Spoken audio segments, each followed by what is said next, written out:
Um gestor em uma empresa precisa conhecer bem seus funcionários, saber se desempenham bem uma função ou não, em quais áreas são mais eficientes, ou mesmo se interagem bem com outros membros da equipe. Esse conhecimento é essencial para garantir a qualidade dos projetos desenvolvidos. Na rede de dados em uma organização e mesmo na internet também é assim. É preciso conhecer os equipamentos, como eles se interconectam, seu desempenho, entre outras métricas, para garantir seu funcionamento correto. Por isso, o gerenciamento de redes é tão importante.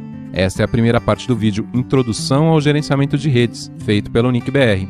Uma empresa tem muitos funcionários, cada um com sua função. A estrutura é dividida em departamentos que funcionam de forma complementar. Uma boa empresa tem sempre uma descrição das tarefas de cada funcionário e dos processos que são de responsabilidade de cada departamento. Na rede de dados de uma organização, seja uma empresa usuária da internet ou mesmo um provedor de acesso, podem existir centenas, mesmo milhares de dispositivos. Se algo der errado e não existe nem ao menos um diagrama que descreva como as coisas estão interligadas e organizadas, como descobrir onde o erro se originou? Foi um equipamento, um cabo de rede?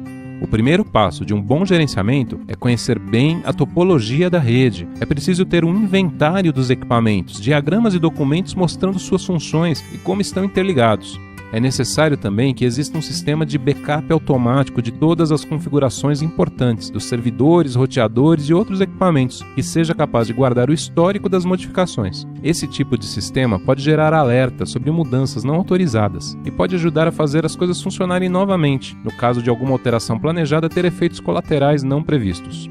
Além disso, deve-se conhecer o comportamento padrão da rede, ou seja, as métricas como velocidade, largura de banda, disponibilidade, quantidade de memória e CPU utilizados, etc., em uma situação normal de funcionamento. Imagine que na sua empresa há um chefe novo e ele marca uma reunião de equipe em seu segundo dia de trabalho. Por azar, o funcionário mais organizado e pontual tem um problema inesperado com o carro e se atrasa. O novo chefe, querendo impor respeito, o demite sumariamente. Seria justo? Não, mas sem conhecer o histórico fica difícil tomar a decisão mais acertada. Suponha que você tem um problema de lentidão na sua rede e percebe que o uso da memória do principal roteador está muito alto. Você diria que ele é o culpado? Compraria mais memória, talvez? E se esse for o seu comportamento normal?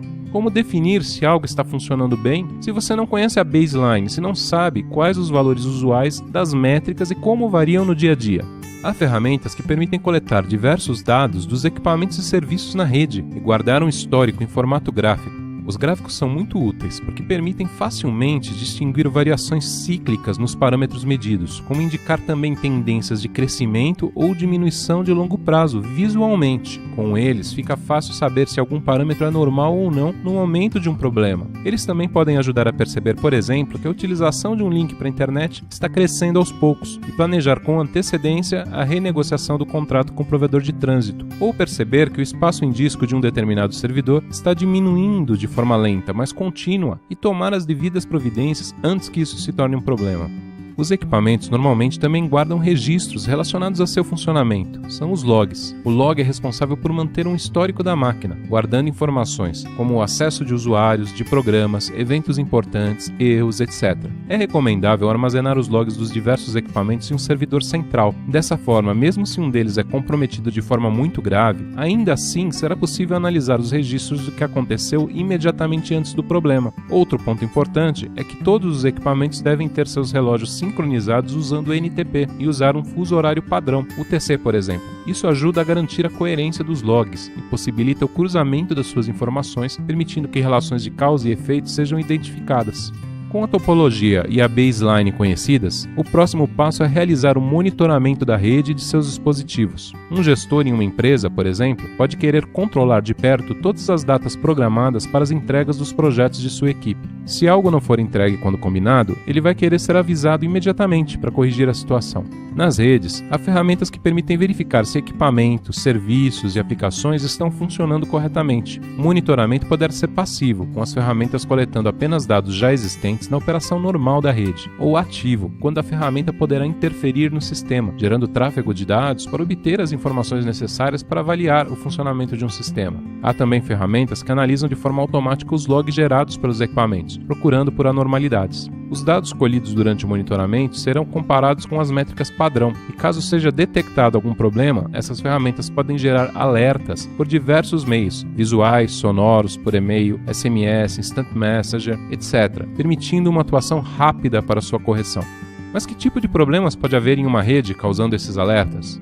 As falhas nos dispositivos são os problemas mais comuns. Podem ocorrer também problemas de segurança, como tentativas de invasão. Outra situação possível são os problemas de capacidade, os gargalos no sistema, quando algum dispositivo não consegue mais dar conta das necessidades da rede, ou porque a utilização cresceu ao longo do tempo e o equipamento não suporta mais o volume de trabalho necessário, ou porque algum acontecimento fora da normalidade forçou um volume maior de trabalho momentaneamente.